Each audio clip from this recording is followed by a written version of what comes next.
주말 사이 조국혁신당 조국 대표가 선대위를 출범하고 연일 정부 심판론을 강조하며 날을 세우고 있습니다. 각종 여론조사에서도 약진하는 모습을 보이는 가운데 윤 대통령의 멘토라고 불렸던 신평 변호사도 조국 대표의 선전을 주목했습니다. 돌풍 정도로 예상했던 조국 대표의 등장이 엄청난 정치적 태풍이 되고 있다는 건데요. 들어보시죠. 조국 대표의 정계 본격 등장입니다. 이 등장을 계기로 해서 모든 것이 바뀌기 시작했습니다. 지난 2월 달에 설 이후에 여론조사에서 국민의힘이 압도적인 우세를 보였는데 그것이 조국 대표의 등장 이후로 그것이 완전히 역전된 것입니다. 조국 교수가 일으키는 이 엄청난 정치적 태풍이죠. 저는 한 돌풍 정도로 예상을 했는데 저는 제 예상까지 넘어서 지금 정치적 태풍을 지금 일으키고 있는데 왜 이 현상을 여러분들이 여러 어떤 정치 평론가들이 제대로 파악하지 못하는지 조금 의아스럽습니다. 네, 조국 대표의 등장이 정치적 태풍이라는 신평 변호사의 평가와 달리 개혁신당 천하람 총괄선대위원장은 곧 사라질 한철 장사라고 평가절하했습니다. 우리 정치의 해답이 아니라 독약이라는 건데요. 이유가 뭘까요? 들어보겠습니다. 우선 이제 조국혁신당 평가를 좀 하자면 이건 이제 선명하긴 한데 그냥 완전히 더 진영 논리를 강화하는 거잖아요.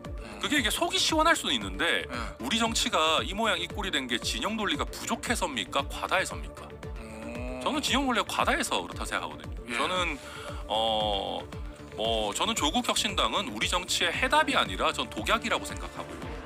그리고 지금 조국혁신당을 보면 그냥 조국신당이라는 이름을 못 쓰니까 그냥 혁을 하나 끼워놓은 거잖아요. 조국혁신당의 혁신이 어디 있습니까? 본인은 조국혁신당이 조국의 사당이 아니라고 하지만 이름부터 누가 봐도 사당이고 조국 대표가 사라지면 저는 생명력을 잃을 정당이다.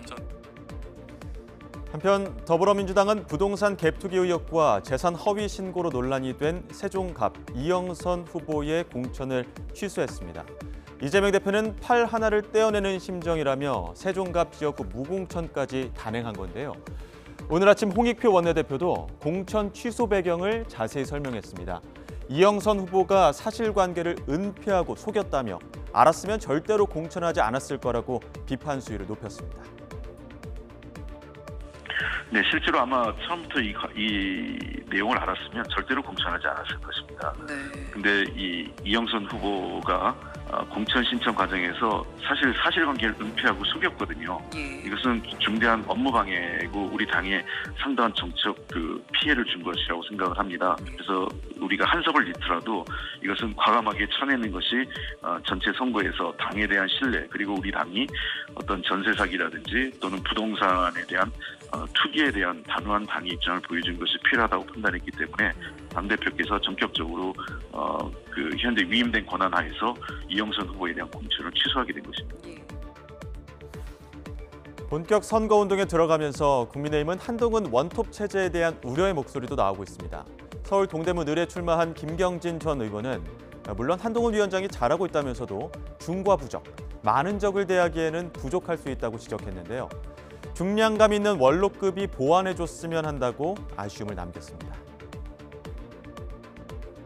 저쪽은 조국, 이낙연, 이준석, 그다음에 이재명 등등의 스피커 수가 워낙 많다 보니까 한동훈 한 명이 중과 부적이 아닌가 이제 이런 우려들이 조금 있는데 그런 측면이 없지는 않는 것 같아요. 근데 그렇다고 하더라도 한동훈 비대위원장이 와서 지난번에 비례대표 공천 굉장히 저는 깨끗하고 잘했다고 보고 있어요.